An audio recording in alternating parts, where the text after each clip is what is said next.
Courage doesn't always roar. Sometimes courage is a little voice at the end of the day that says, I'll try again tomorrow. That's a quote by Mary Ann Radmacher. Today I'm doing something a bit out of the ordinary, and I invited Cindy Rella from Rella's Hub to come in and have a conversation with me today because she won the People's Choice Award last week at the YTM Awards. Hello, Cindy. Hi, how are you? Very good, and good to have you here, and Oh, congratulations. thank you. It was an honor to be able to, take out the People's Choice Award. I was quite happy just to be able to, have that courage to stand up and sort of tell my story. I think I'm always in it, but being able to share it is, different. And just hearing the people's reactions after I shared it was interesting as well, because I didn't realize just how impactful that story can have on other people, and sort of have a bit more of an understanding who I am. Absolutely. And we're definitely going to get on to that. But for those that don't know you, Cindy is the matriarch of braveness, and she's guiding people through their own life experiences. As a child, people would say there was something special about her, and you'll certainly hear that when you hear her story in a little while. Through her life, she's faced very many challenges that have had significant impact on the way she views herself in her personal values and her life. Cindy spoke at the YTM Awards, where the topic was why me? But the topic for our coming month is vision and courage.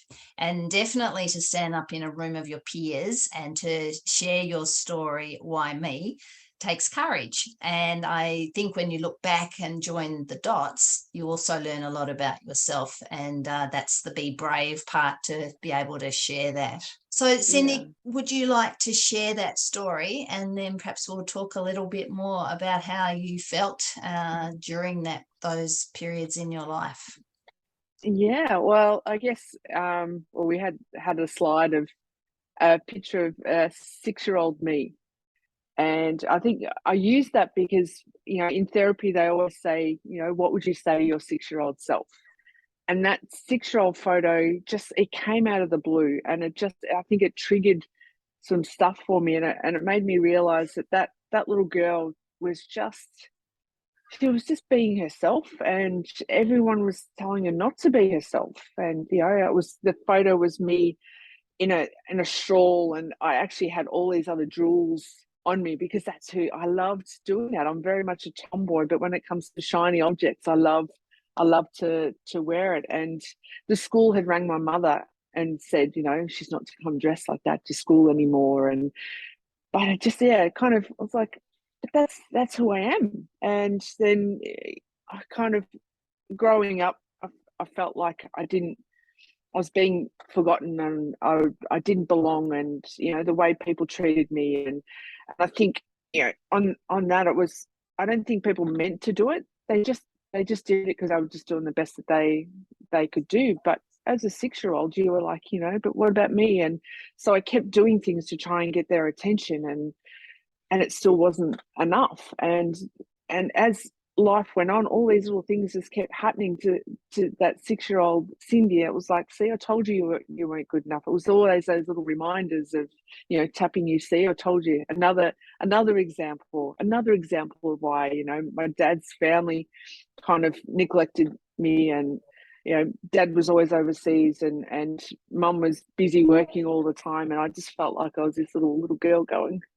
kind of, what about me? What about me? And then I got to high school, and in high school, I was bullied for being different, but I was just being myself. I wasn't crazy different. Like, I used to have like this. I had this color hair, but I would tease it up so I looked a little bit like Yahoo Serious. So I'd put blue mascara in my hair, and I was just different. I never got fit into any kind of thing. I was just my own unique self all the time, but I never once allowed what they did to me to change me. I still stayed who I was, but it was quite painful. And then there was stuff going on at home, and so then I went to cutting myself. I used to get a compass and cut my, drag it down my arm or my leg just to take that pain away. Inflicting pain on myself sort of took away what they were inflicting on me. It was just a weird kind of thing. And then, yeah, it's about, I was 18 years old, and my dad, mum and dad were having a fight, and I kind of, yeah, sort of stuck up for mum. They weren't physically fighting, but it was just a verbal fight. And I came in, and dad and I just, sort of went to town, and dad put me up against the wall and by the throat and told me to get out. So I went to get out, and I rang my boyfriend and hung the phone up, and he goes, "Oh, that'd be right. Run to your boyfriend." And I kind of swore at him, and he chased me to my room and raised his fist and yeah, broke my eye socket and kicked me out of home. Um, Oh my goodness. and yeah, so that was quite challenging, probably a bit more than what I shared at the dinner. But I think it's important to understand the context of of of everything. And yeah, from there I kind of had to grow up really really quick. And then other stuff sort of happened along life, and then yeah, divorce came along, and it was quite a painful thing, and it was like the straw that broke the camel's back for me. And it was almost like it was just that one extra, the thing that tipped me over that 6-year-old over the edge to say, "So you told you weren't good enough." So I just wanted that pain to end. I couldn't deal with it anymore. So I tried to take my life and wasn't successful at that, thank God. And I'm forever thankful for my ex-husband for leaving, because it enabled me to go and find myself and enter that next journey of my life. And I took my, surviving. There was no help. I was taken to the Alfred. They sent me home 4 hours later in a cab by myself with poor Valium, and the CAT team they were supposed to come and see me.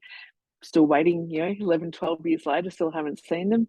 And that's just they were just under the pump, like our house system is. And I knew I had to go and fix myself, or make myself better.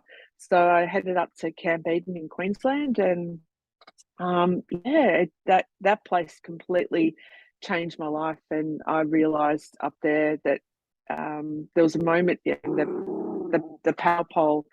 I had to climb up that pole, scurry up onto this tiny little narrow platform. I don't even know. I just remember trying to climb up, and the whole pole was shaking, and I was just. Everyone's like, "Oh, you'll be fine." I'm like, wasn't fine. And I got up there, and I had to trust someone else with my life, and I had to trust myself with my life. And I realized I probably didn't trust myself with my life either. But there was that little thing on my shoulder, and I swear I was a twin, and I swear it was my twin sister saying, "It's okay, I've got you." And I remember jumping off that power pole, and this blood curdling scream came out.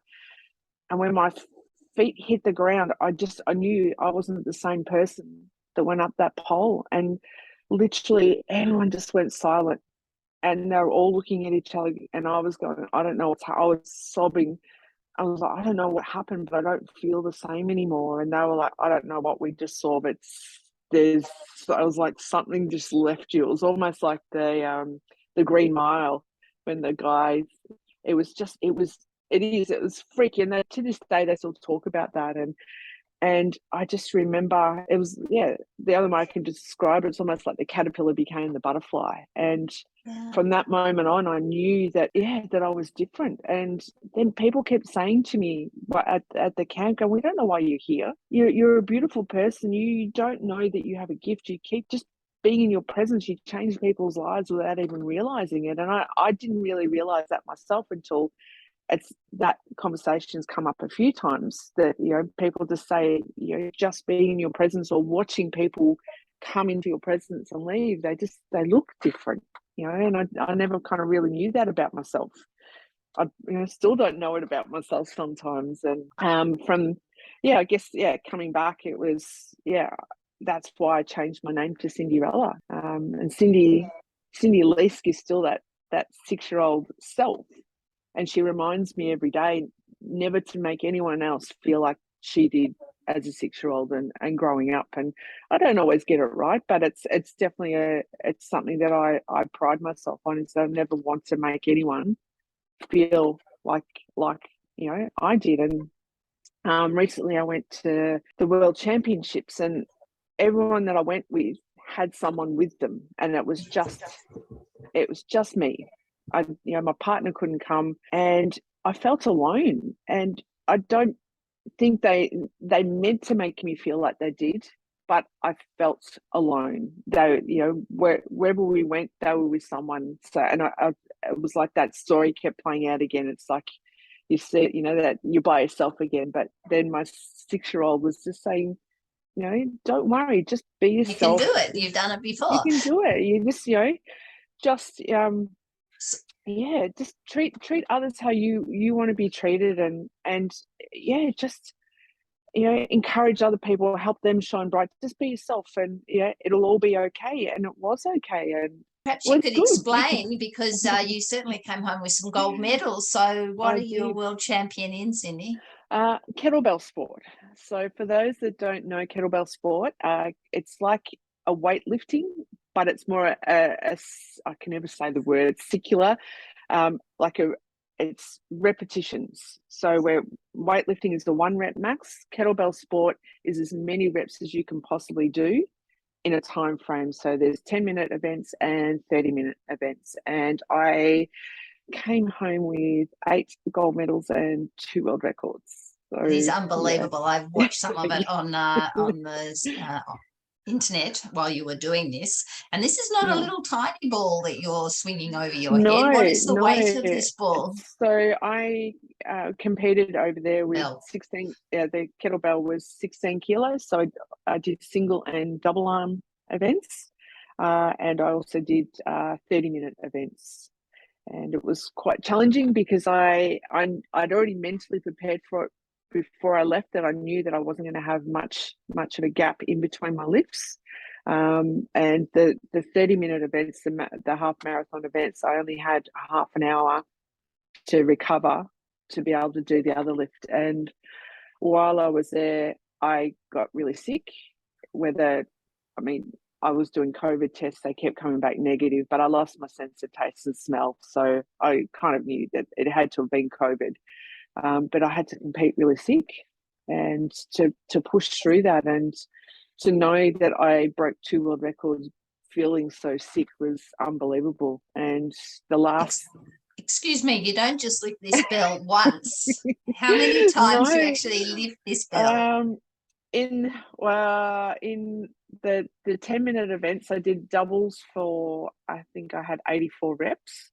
In the single, I did 143.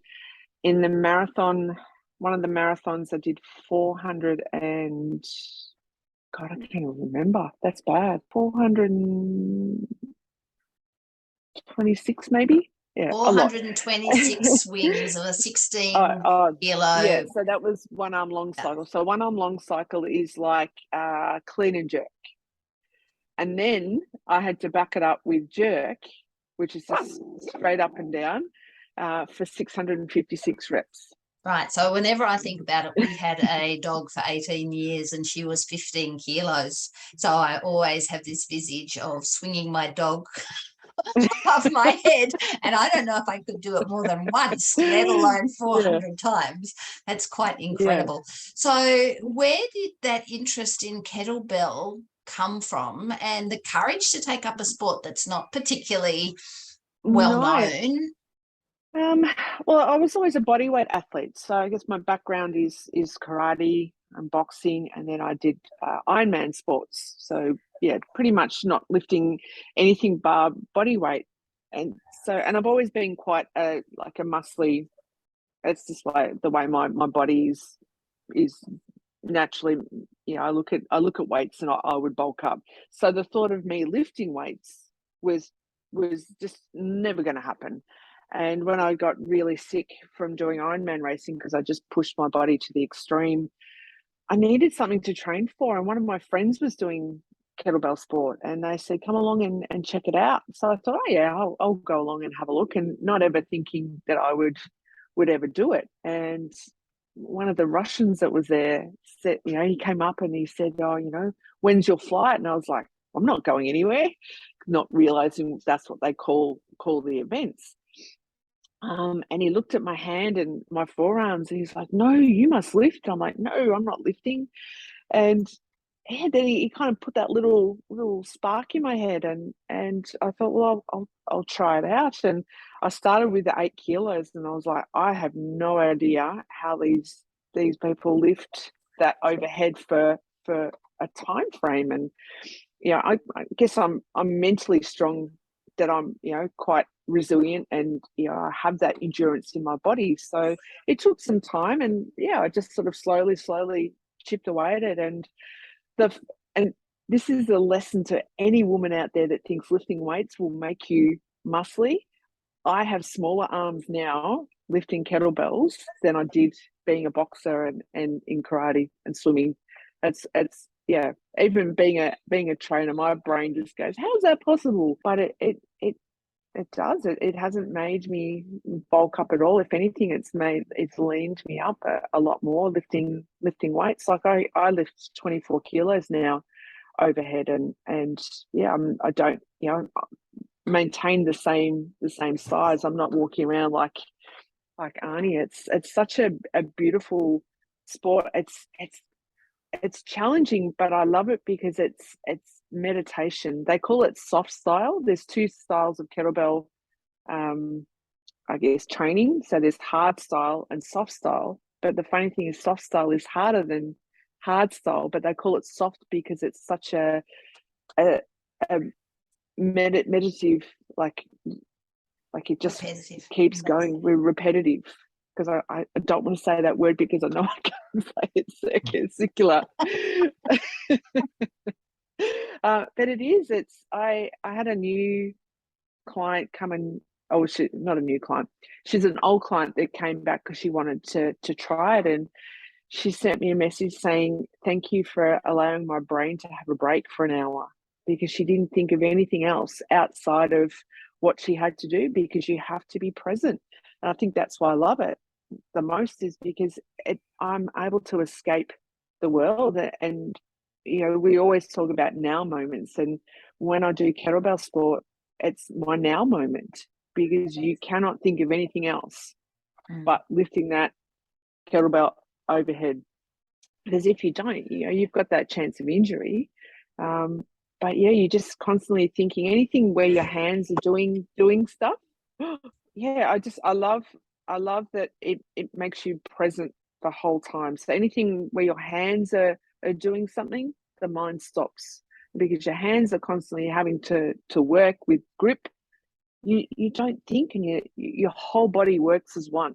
It covers everything, and I think that's why I love it so much. And I do, my brave now is challenging myself lifting, in terms of heavy. Like, now that I've achieved everything I wanted to achieve at the World Championships, it's now challenging myself to become an elite and professional lifter, to lift a lot heavier, and in my 50s, because I turn 50 in a couple of months, and I want to pave the way for other women to be brave enough to challenge themselves to be stronger in their 50s, because we get told, in our 40s, oh, you've got to slow down. In your 50s, or you really need to slow down. In your 60s, you've got to retire, eventually just do your gardening or just go for walks. And it's important for us to start, we need to lift, because the things we lose as we get older is strength, endurance, power, And and courage, grit. I think, too. It's very Courage, easy to get definitely. complacent and say, I can't do that Yeah. anymore, or that's too hard for me. So Yeah, and I, yeah, definitely,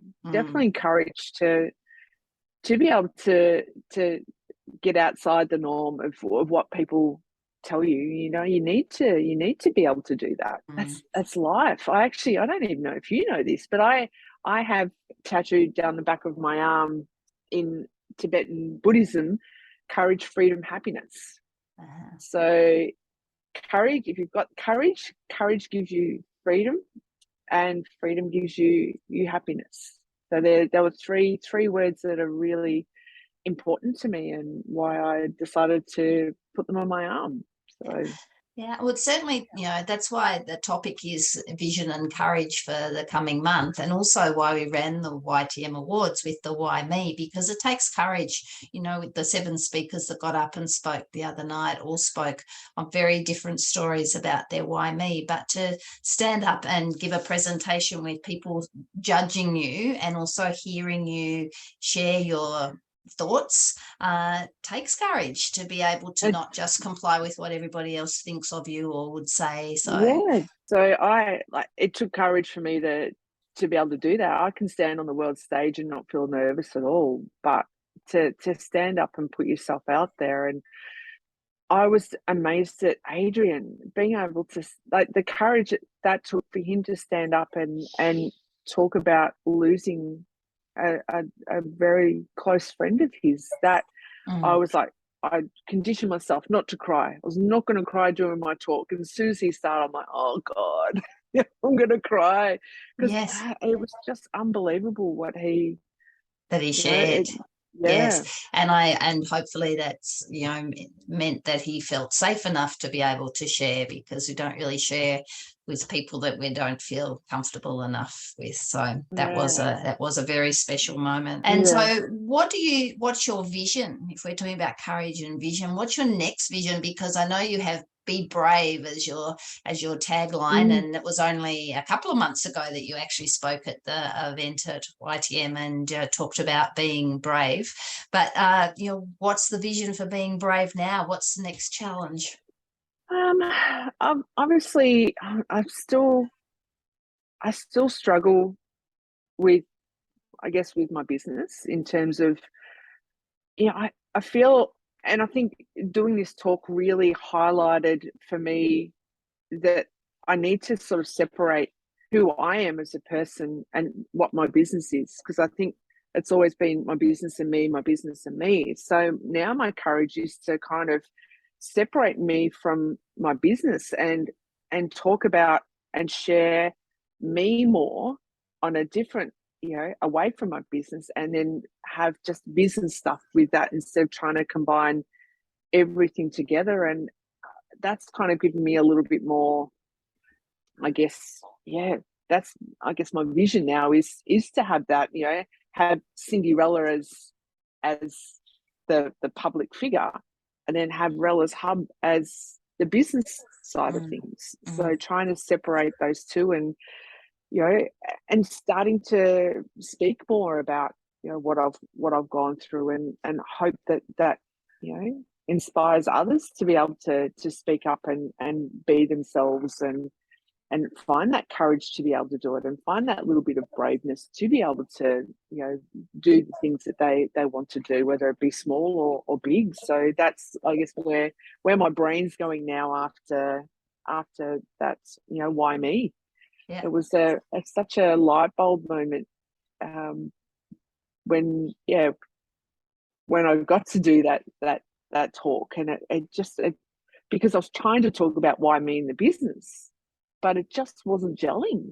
And that's when I realized. And there was that other photo that came up that had all the descriptions, and it really, showed me that that's me, and I need to be me, and I need to have the business as a different entity as that. So I wonder if that's actually a stage of business in a sense, because I went through the same thing. Because for 9 years I've been, the facilitator for Your Time Matters, and then it was only really during COVID that I decided that Karen Powell really had her own right as well.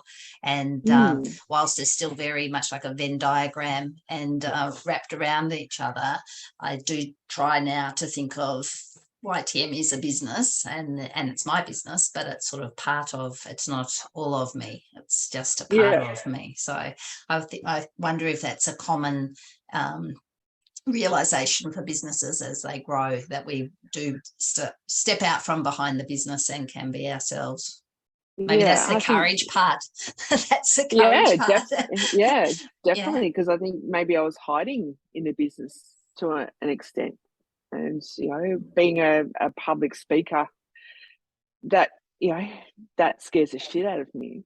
But that's, I guess, my courage of where I want to go, and need to go. And because even overseas, when I was traveling by myself, and I was doing a couple of tours, and just getting conversations with people, and three people told me I needed to write a book about my experience, and I never thought about that. And then I guess, thinking about that now, if I write a book, it's nothing to do with the business. It's about me. So I think that, again, that comes where I need to separate. There's, Cindy, who's the movement coach, but there's also Cindy, Cinderella, and That's right. how she became who she is. So it's That's almost right. like not that I ever thought of myself as a fairy tale, and I never really changed my name to Cinderella for the fairy tale. Everyone just called me Cinderella. So that's kind of why I changed my surname to Rella, because that's what everyone called me anyway.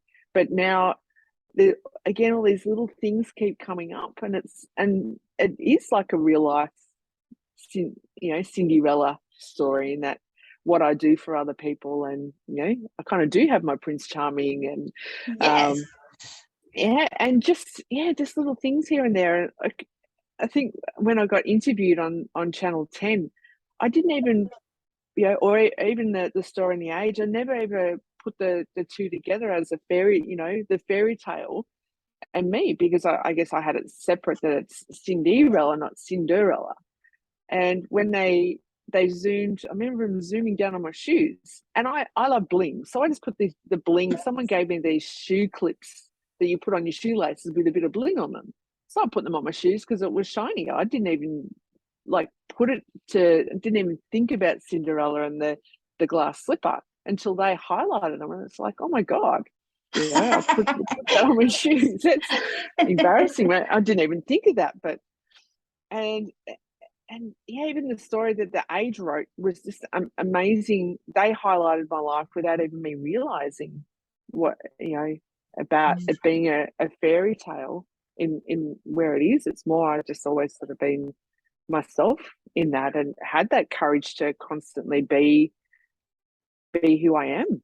And striving, and And definitely incredibly resilient, the things that you've done and the experiences that you've I had. And that's why I you're a wonderful shocked myself. speaker, but you really, inspiring, because sometimes a lot of people can feel lost. And I think particularly after the last couple of years, there's a lot of people wondering what's going to happen in the future and how they're going to battle through. But for me, I often think there's always a way. You just have to find it, and just have to keep Yes. pushing through and finding the people that are going to support you. And if it has to be Yeah. yourself, you can draw on this inner strength yourself. Yeah. And that was always, it's always been my, I guess, my strength is that I've had to do it myself. And even though the things that have happened have been shit and challenging and probably shouldn't have happened, but I'm so thankful for them happening, because it's enabled me to be who I am now. And that I know when stuff happens, I go, I've got this. I know that I can find a way, because I've had to so many times. Over 49 years, I've had to. I think even back in the womb, because I was a twin, and the twin died in the womb. So I was, back then, I probably had to fight and work Survivor. out how to, Yeah. how to come through. And there's a saying, everything is beautiful even when it's ugly. And it's knowing that even though when bad stuff happens, there's something good to come out of those, and it's just for us to try and find it. And it's just so. And I guess that's how I try and look at things, Another into path. the right, another path. And Yeah. it's not the end. It's not negative. And life is yin and yang. And it's knowing, knowing when things are bad, that having that courage to stay with it, it's going to come around. It can't Yes. always be, it's that kind of yin yang of life. Yes. It will never So, stays the same forever. You just have to no, hold on tight. I can yeah, remember do. I can remember at one stage finding having children incredibly difficult. They were little, and I found it very taxing. And we went to see Steve Martin in Parenthood, and they described parenting like a roller coaster. And honestly, Yes. it was a lifesaver for me. I really thought, yeah, that's true. It has its ups Yeah. and it has its downs, and after the up Yeah. comes a down, and that's just the way Yeah. life is. So I Yeah. often And think of that analogy a lot. I do too, because I always say to people, you've got to, life is the roller coaster, and you need to have those people that are on that ride with you that are prepared to throw their hands up, yell and scream, and you come out the other side going, "Whew, that was a great one. All right, let's yeah, oh, here comes another one." So you just throw your hands. You have to throw your hands in the air sometimes and go with it, because it's not going to stop. It's those twists and turns and upside down, and yeah, but Yeah, it's the people that are on that ride with you. They're the ones that matter. So that's you right. don't want the So ones that are going to throw up on you. definitely not. So before we finish off, one of the things that we do at YTM, as you know, is play a board game that I created called Conversations Count. And one Mm. set of the cards are about vision and courage. So the card that you just drew out of the pack, or I did on your behalf, is my greatest fear is. Ooh, my greatest fear would be being homeless. That's yeah, would be my Yeah, greatest fear, yeah, because I think with the challenges of business, and I live in my business, literally live in there. And if my business fails, I'm homeless, mm, because I've got nothing. So mm, I I think that's what drives me all the time, is that fear of being homeless. yeah. You And know?